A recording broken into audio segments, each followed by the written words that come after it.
Hi, welcome to the January 2012 edition of the Asset Management Strategies newsletter.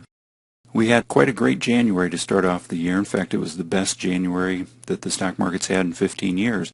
We had a nice steady climb throughout the month in the stock market, and I think it was probably not necessarily because of any particular good news, but just a lack of bad news in general. There is a thing called the January effect, and the theory of the January effect says that whatever happens in January foretells what the market's going to do for the balance of the year. I think that's a little bit like saying whoever scores the first touchdown in football is more likely statistically to win the game. And that's interesting, but I don't know that it's real useful, and it doesn't seem to pan out as far as any predictive capability for what the market's going to do for the balance of the year. But we're off to a good start. We'll sure take it.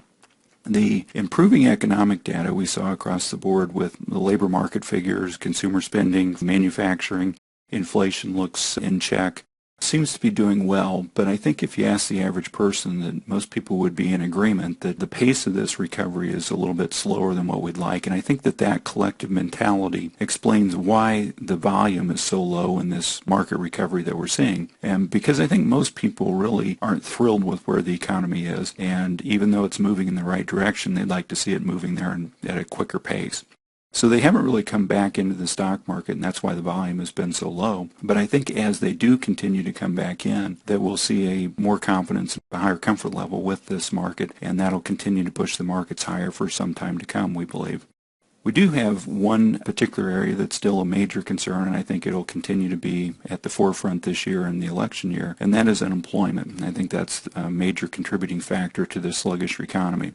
In the last 4 recessions prior to this most recent recession, which started in 2008 and 2009, in those recessions it took 24 months for us to regain every one of the jobs that we lost in that particular recession.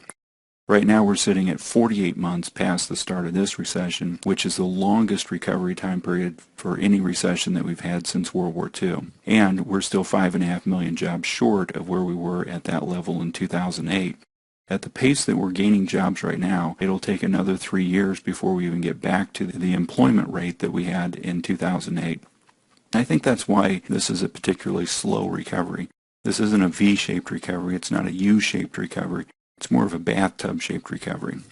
We came into January in our portfolio allocation with about 53% of the maximum equity allocation that we have in our models, and we increased that through the month so that at the end of the month we were fully allocated on the equity side. The S&P actually made about 4.5% for the month, but the 2 holdings that we had at the beginning of the month, which was large growth and small growth, actually did considerably better. Large growth was up 6% for the month, and small growth was up 7.5% for the month. So I think with those allocations, you'll see pretty good performance in your portfolios.